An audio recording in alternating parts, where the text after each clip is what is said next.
Welcome back to Smiling with Erin D, where we spread positivity through the magic of Disney. Today we're diving into a special compilation video that brings together all the enchanting moments from the second round of our Disney movie bracket, focusing on the left side of the bracket. From heartwarming tales to epic showdowns, this video is packed with Disney magic you love. So grab your popcorn, sit back, and let's relive these unforgettable Disney moments together. Hey everybody, welcome back to Smiling with Erin D. This is going to be Hercules versus Goofy. I love these two movies. I'm so excited if they've made it to the next round. But the next round, we got to make it a little different. We can't recap the movies. We've already done that. So this time, let's take a deeper dive into the characters themselves. And let's compare and contract so that we can see which movie should move on to the next round. So sit back, relax, and let's have some fun. First up, let's talk about the characters in Hercules. Hercules himself, we meet as a teenager. He's clumsy, he's awkward, and he's the son of Zeus. So it's a little awkward to see him growing up, but he does turn out to be our hero. Then there's Meg, who's sassy, independent, and who has a very complex past. We don't want to forget about Phil, the grumpy yet lovable trainer. And there's Hades, the villain. He's witty, sarcastic, and he's the god of the underworld. Now let's switch gears and go to the Goofy movie. We have Goofy, a well-meaning but often embarrassing dad, to a teenager, Max, who is trying to find his own independent way and expresses his crush on Roxanne. Let's not forget about Roxanne, the crush. There's also Pete, Goofy's overbearing friend, and his son PJ, who is Max's best friend. I love that in this we see father and son being best friends with the father and son. So that dynamic in the movie, I think, really adds to the movie. When we compare Hercules and Max, the two young men on a journey to discover themselves, Hercules is trying to prove himself, prove that he's a hero, while Max is just trying to be cool and to get the girls' attention. So he's trying to be a typical teenager. Very two different characters on two different journeys, but both really fun to watch.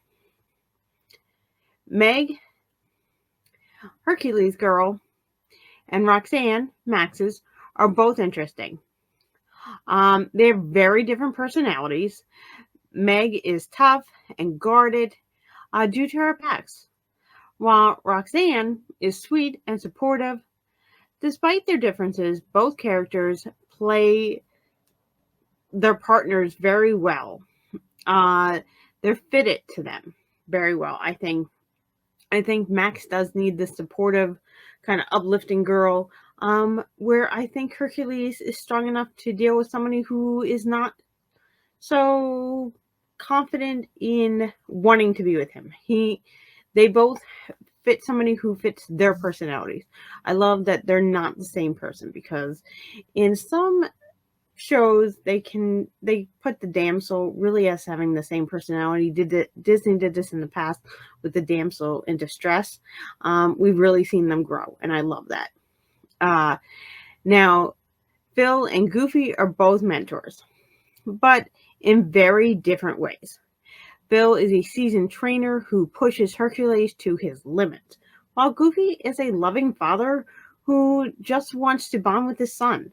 Both characters provide comic relief and heartwarming moments with their respective movies. I love Goofy. He's clumsy and he's sweet. Phil is more, I don't want to say military, sort of get on it type of person, but both mentors are what their characters, our main characters, need to grow and become who they're going to be. Hades and Pete, well, they're our villains, and they bring their own unique flavor. Hades is cunning and sarcastic, always plotting to take over Olympus, while Pete is more of a bully who tries to control Goofy and Max. Both characters add tension and humor to the stories.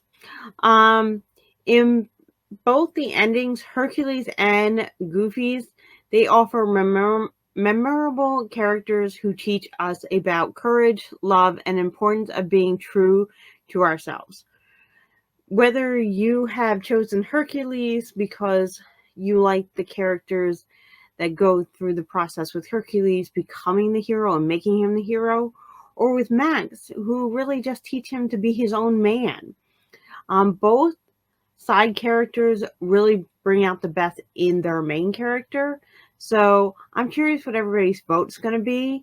And while you're voting for the favorite movie, can you let me know which character in the movie swayed you that way? I'm just curious. Let me know, because both these movies were fantastic. I was so excited to see that they made the next round, but I'm more excited to see who's going to go on to the next round. So let me know, is it Hercules or is it Goofy? Let me know. I cannot wait to read your comments down below. And remember, find a reason to smile today. Bye, everybody. Welcome back to Smiling with Erin D, and we're up for another week of the Movie Bracket Challenge. This week, we have Soul vs. Aladdin, and I love that both movies made the next round. They're so different, but at the same time, there's a lot of similarities. So let's get started. In Soul, our main character is Joe Gardner. He's a music teacher who dreams of becoming a jazz musician.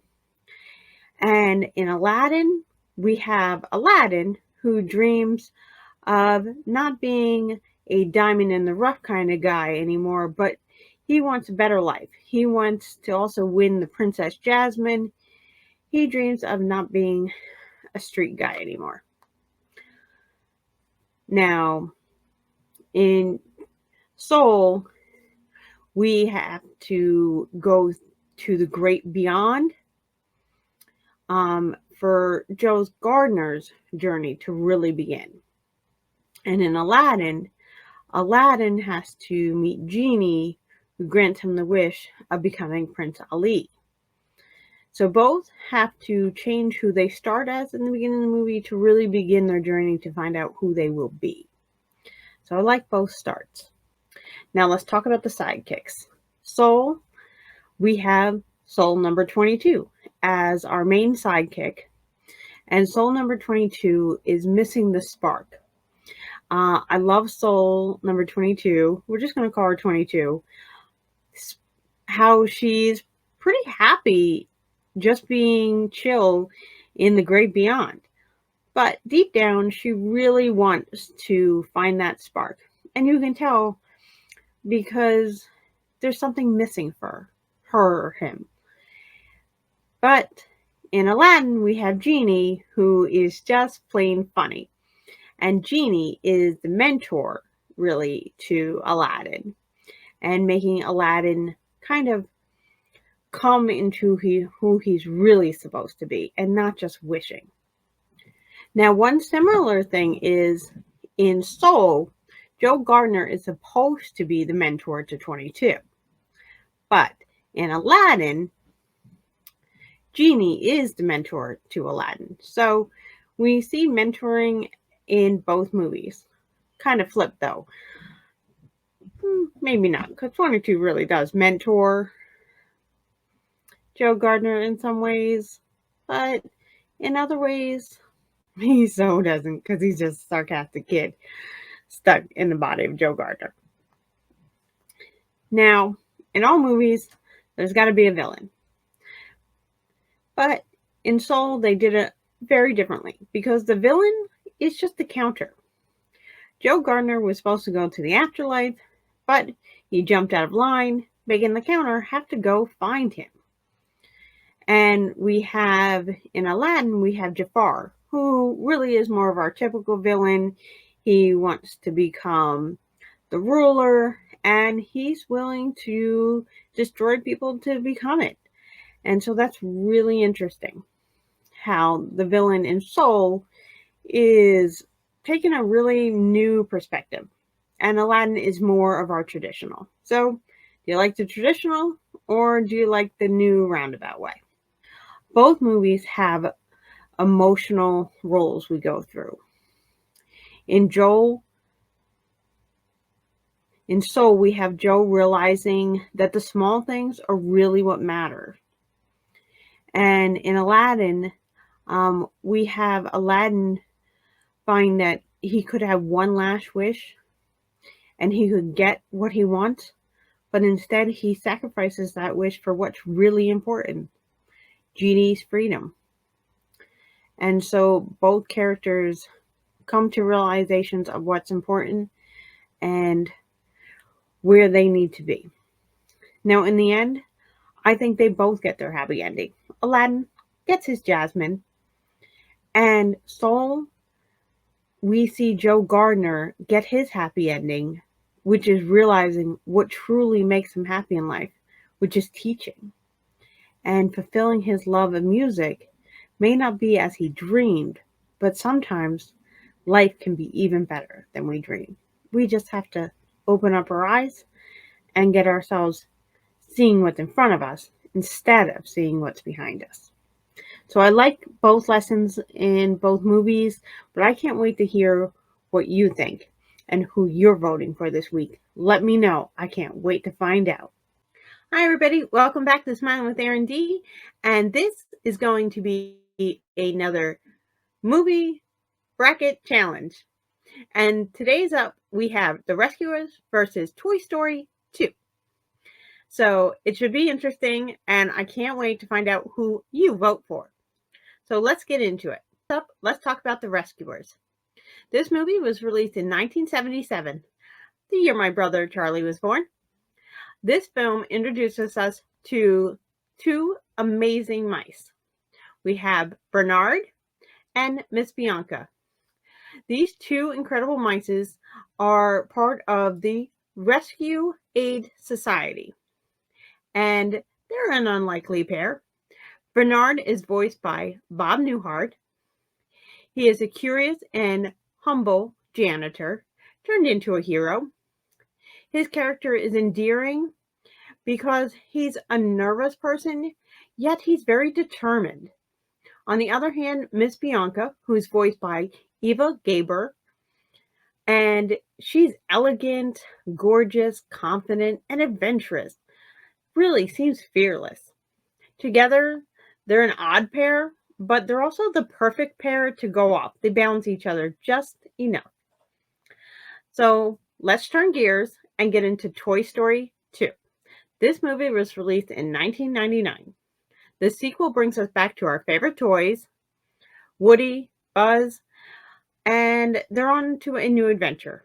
And some new characters join us, like Jessie and Bullseye. Woody is voiced by Tom Hanks and is loyal, caring, and a leader who faces an identity crisis. Buzz Lightyear is voiced by Tim Allen. He remains brave, slightly naive, and he's a space ranger. Jessie is voiced by Joan, I'm going to mispronounce this, Cusack. Adds a new layer of depth to the backstory of Woody. And she's an abandoned toy, and it's kind of heart-wrenching. One of the most striking differences between the two films is The Rescuers focuses on the partnership between Bernard and Miss Bianca, and their relationship evolves from colleagues to close friends, and their contrasting personalities compelling them to be close friends, and they kind of blossom into a beautiful couple. On the other hand, we have Toy Story 2. It's dramatic. It's more about assembling more of a base to the backstory of Woody. And among the toys, especially bond between Woody, Buzz, and Jessie highlights the theme of friendship and loyalty and belonging. in the Toy Story 2. So, very different storylines. You have The Rescuers, who's all about focusing on this girl and being selfless in their acts to get to her. Toy Story 2 is more about friendship and really being there for each other. Both are great stories. Both films have themes that emphasize on bravery, though, and helping one another. They're both about caring about other people and about learning. I think we see that Bernard learns that he's a hero, kind of forced into it a little bit by Bianca, and Woody finds who he truly is by going through this journey. So, and I think it strengthens the bond between Buzz and Woody. So both have growth in the movies, though. Um, I am curious who everybody's favorite character is throughout each movie, because I think that does show on who you're going to vote for in this round. The first round was more about like, hey, we're going to base on just the movie which one you like better. But in this round, hey, these movies have gotten to the second round. These might both be movies you love. So I think the characters do take more of a weight for me, but I am curious if it does the same for you. Please let me know in the comments below, and let me know who you're voting for. Is it The Rescuers, the timeless movie that's from 1977 and it's held decades now, or Toy Story 2, which is also now a couple decades old? I cannot believe I'm saying Toy Story 2 is a couple decades old. That's incredible. I remember when that came out. But I am curious who's everybody's vote's going to be. Please let me know down below, and keep watching because we got more movies to go. Welcome back to Smiling with Erin D. I'm Erin D, and we're going to compare some more movies. This is our movie bracket challenge. So this week we have Cars and The Great Mouse Detective. I love these two movies, and I think it's going to be really fun to compare them because I see a lot of similarities in them. Let's talk about our main characters to start with. In Cars, we have Lightning McQueen, one of my favorite movies. Mostly because my nephews David and Daniel have made me fall in love with this movie. Hi, David and Daniel. Now, Lightning McQueen is very much a car that thinks a lot of himself. And he just knows he's good. He's got a lot of growing up to do in this movie. And in The Great Mouse Detective, we have Basil from Baker Street, the detective who also thinks a lot of himself and really needs to learn to listen to others. So we got two main characters that think a lot of themselves to begin with. Both are absolutely fantastic at what they do. Lightning McQueen is a great car racer, and in the beginning of the movie, he is tied for first place. And in The Great Mouse Detective, Basil is on the case, solving cases, and is known, very famous in the world he lives in. So both have a right to have big heads, but need to come down to earth a little bit. So let's get into our sidekicks. Matter is a tow truck and brings great comic relief to this movie. I love Matter. And so funny, so sweet, such a loyal friend, and really develops a friendship with Lightning McQueen as his best friend in the end. And that's amazing because Lightning McQueen didn't need anybody, and Matter really taught him by friendship the love that you can have with a buddy. And that's so cool to watch Lightning McQueen grow because of Matter. This funny comic relief truck has really brightened the world for Lightning McQueen. And on the other hand, in The Great Mouse Detective, we have Dawson. Dawson is a medical expert. He balances Basil. He is more calming and more thoughtful, I think, than Basil. They do get a little bit of trouble, but they make a great team and they become great friends. And in the end, Basil has Dawson stay around even after the case is closed because they're going to do more cases together because they've not just become great partners professionally, but in friendship. So I love that both the sidekicks become friends in the movies. They become best friends with the main characters. Please remember to like, subscribe, and share. Now let's get into the ladies. This is where I really see the movies taking a different path. Sally is a sleek Porsche. She was a former lawyer who has chosen the simpler life. She helps Lightning McQueen see the beauty in slowing down and appreciating the little things. Meanwhile, we have Olivia in The Great Mouse Detective. She's a brave mouse who wants to find her father, and she really pushes Basil, our main character, to his best, and she doesn't give up easily. So I really love Olivia.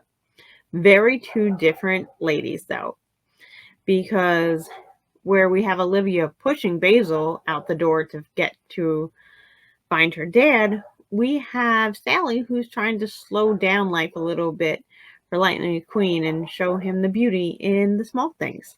So very different leading ladies in these movies. And I think they're both fantastic and they both teach our main characters really important lessons. Quick little input here. Sorry we forgot to mention these important characters. Every story needs either a mentor or villain or both. In these we have a mentor in Doc Hudson, the wise old race car in Cars, teaches Lightning McQueen valuable lessons about racing and life.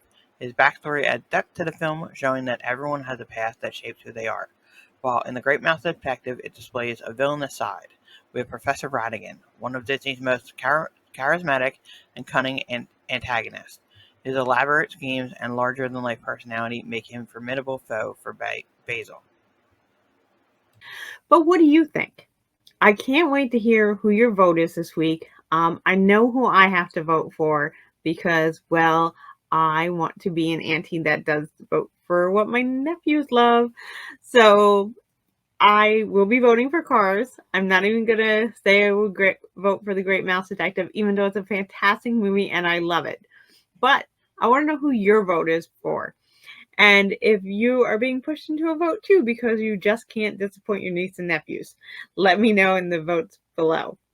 Thank you so much for joining me. And remember to like, subscribe, and share. And find a reason to smile today. Hey there, wonderful viewers. If you're enjoying this video and want to keep the positivity flowing, don't forget to give this video a thumbs up. Support means the world to us. And if you're new here, welcome to the Smiling with Erin D family. Become part of our positive community by subscribing and hitting the bell icon. Let's explore amazing stories together. And remember, sharing is caring. Share this video with your friends and family who love a little sprinkle of magic in their lives. Let's keep spreading love and kindness together. Welcome back to Smiling with Erin D. I'm Erin D, and we're back for another movie bracket challenge. Today, we're going to explore two beloved Pixar movies. I can't believe Pixar movies are up against each other. This should be so much fun. We have Finding Nemo and WALL-E. These films not only capture our hearts with their stunning visuals and storylines, but they have unbelievable characters. Unforgettable. Let's dive into it. First up, let's talk about Finding Nemo. The ocean adventure introduces us to Marlin, a clownfish with a huge heart and a mind full of worry. His journey across the ocean to find his son is not only heartwarming, but hilarious. Who can forget Dory?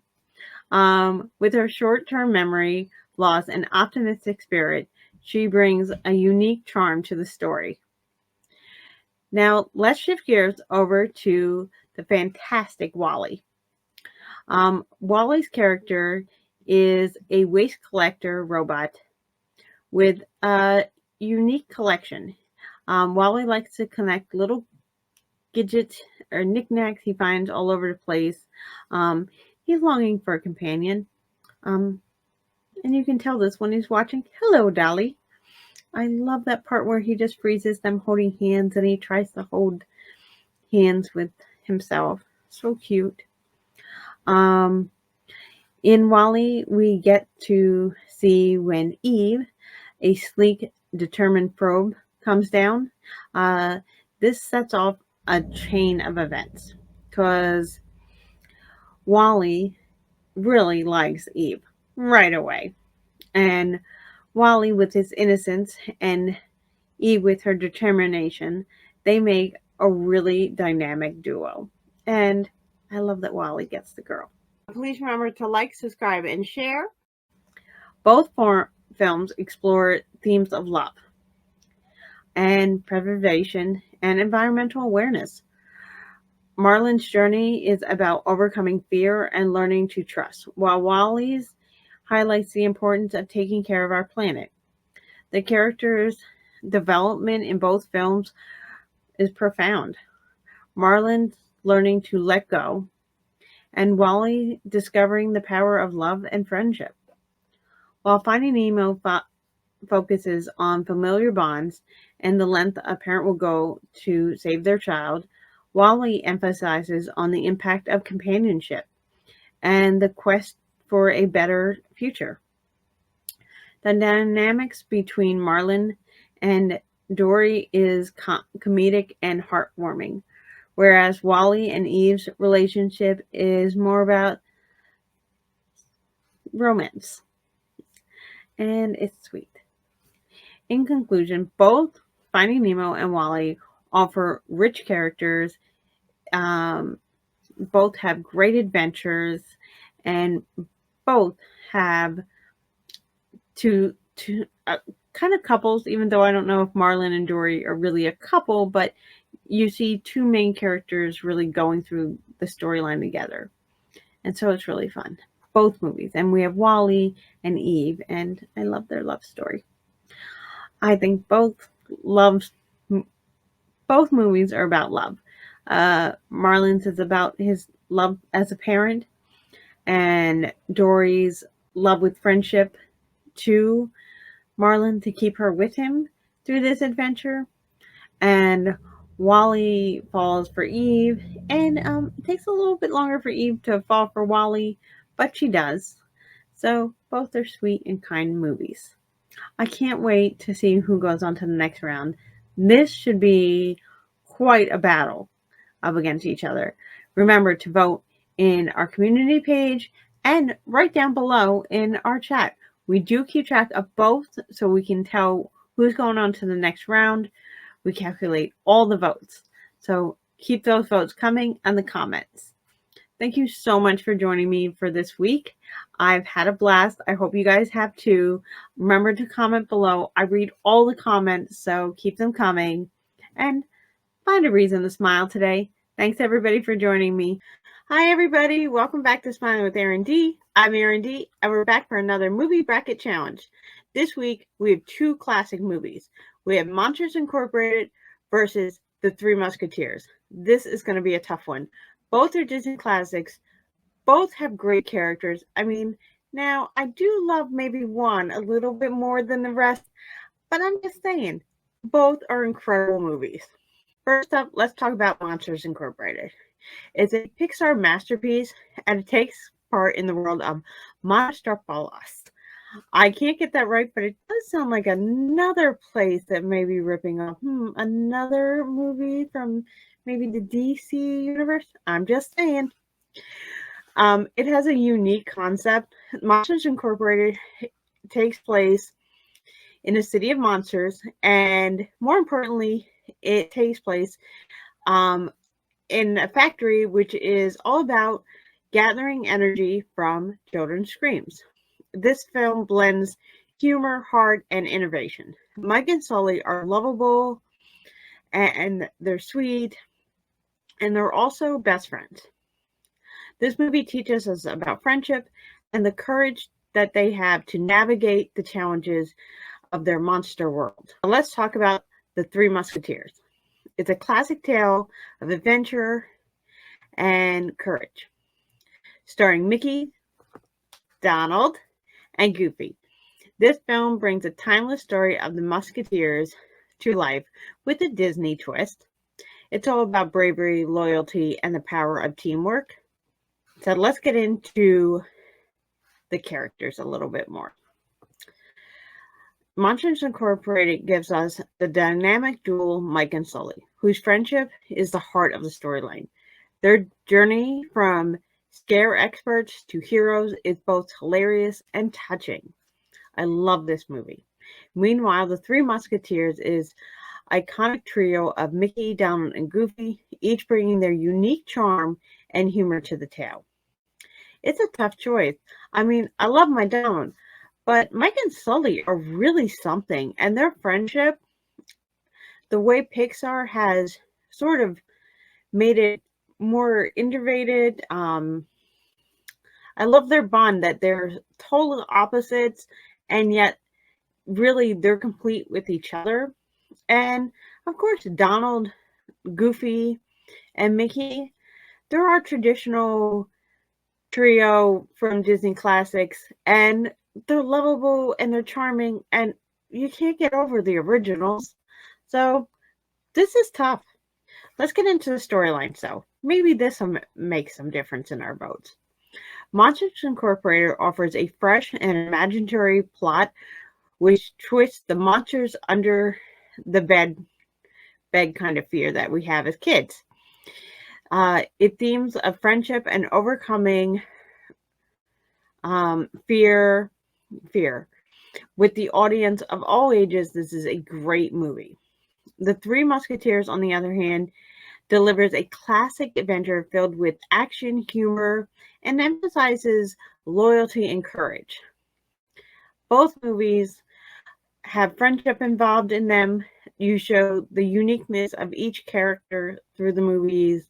I love how Sully really sticks to his guns. And even though Mike doesn't agree with Sully at first, he goes along with him because it's his best friend and they're going to do what they have to.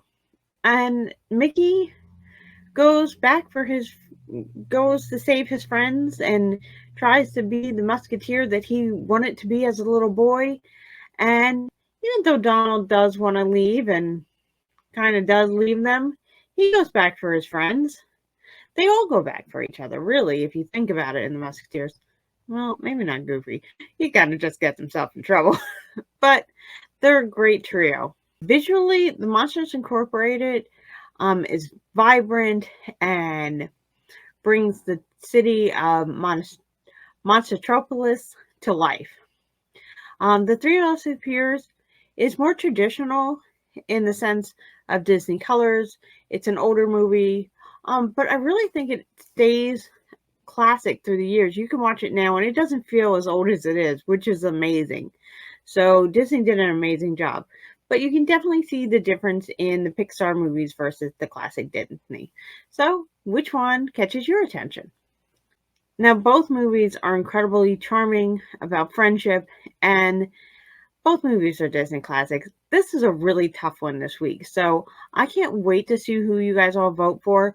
Remember, you can vote for them in the comments below and in our community page. Take advantage, do both. Let me know what you guys are thinking of the movie, and if you get a chance, let me know which one was the tiebreaker for you, because I'm having a tough time myself deciding. Even though one of the movies says Donald, Monsters Incorporated is a fantastic movie, and I love it. So I'm going to have a tough choice this week, too. Let me know down below, and find a reason to smile today, everybody. Welcome back to Smiling with Erin D. I'm Erin D, and this week we're back for another movie bracket challenge. We have Dumbo versus the Aristocats. Both classics, both kind of old, but they're both amazing movies, so I think this will be an interesting challenge this week. Let's get into it. We got Dumbo, the story of a little elephant with big ears and an even bigger heart. This movie was released in 1941. The film teaches us about power, of believing in ourselves, and the importance of friendship. Dumbo's journey from ridicule to triumph is a testament of resilience and courage. On the other hand, we have the Aristocats. This movie came out in 1970. Whisks us from away to the streets of Paris with Duchess and her adorable kittens. I just love Marie. This film is a delightful mixture of adventure, music, and the charm of feline elegant. It's about family, loyalty, and finding your way back home. Both films offer unique themes. Dumbo focuses on overcoming adversity and embracing one's uniqueness. And man, does he have to overcome with those ears. He's so cute. Though, while the Aristocats highlights the importance of family and friendship. Which theme resonates with you more? That might help you vote, because I know this is going to be a tough one. When it comes to the animation, Dumbo is more about the classic early Disney. It's simple yet expressive style. The Aristocats, however, brings vibrance, color. The the scenes in Paris are amazing, accompanied by the jazz soundtrack that just keeps your toes tapping. It's really fun with the music in Aristocats. Both are great movies. But which style do you prefer? Emotionally, Dumbo tugs at our heartstrings with this poignant moments like the iconic baby mine scene. The Aristocat offers a lighter, more playful experience with its charming characters and humorous antics. Which film leaves you with a lasting impression in your heart, though? In the end, both Dumbo and the Aristocats have their own unique magic. But which do you prefer? The heartfelt journey of the elephant or the whimsical adventures of the family of cats? Disney has a way of capturing our imaginations that really get us into each story, even though they are so different. Now, I love Dumbo, and man, he is just the cutest with those ears. But the Aristocats have Marie, and she's adorable. I love Marie, and I love Dumbo. Actually, I love all the characters in both movies. But only one can go on to the next round, and that's up to you. Hey there, Disney fans. Welcome back to Smiling with Erin D, where we dive into the magical world of Disney with positivity and a sprinkle of fun. Today we're pitting two beloved Disney classics against each other, The Hunchback of Notre Dame and Oliver and Company, in our Disney Movie Bracket Challenge. Which one will capture your heart? Let's find out. First up, we have The Hunchback of Notre Dame, a tale of love, acceptance, and courage. Set against the backdrop of the stunning Notre Dame Cathedral, this film introduces us to Quasimodo, the kind-hearted bell ringer with a heart as big as Paris itself. Despite his appearance, Quasimodo's journey is one of self-discovery and bravery. The film's rich animation and powerful music score, including the iconic Out There, make it a timeless classic. On the other side, we have Oliver and Company, a vibrant and jazzy retelling of Charles Dickens' Oliver Twist. Set in the bustling streets of New York City, this film follows Oliver, an adorable orphaned kitty, as he finds friendship and family with a group of street-smart dogs. With catchy tunes like Why Should I Worry and a star-studded voice cast, this film brings a modern twist to the classic story.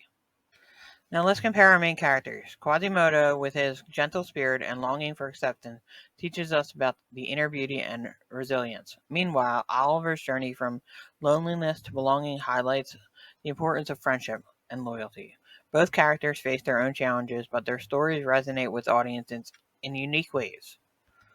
The themes in these films are equally compelling.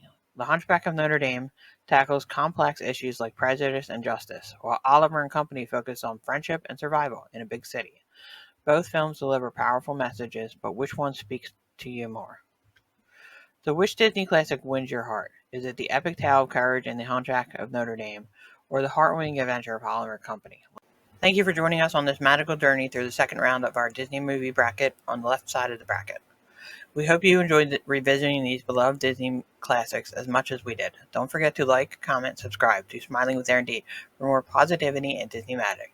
Let us know in the comments which Disney moments was your favorite, and stay tuned for more exciting content. Remember to start with love, end with kindness, and find a reason to smile today. Until next time, keep smiling.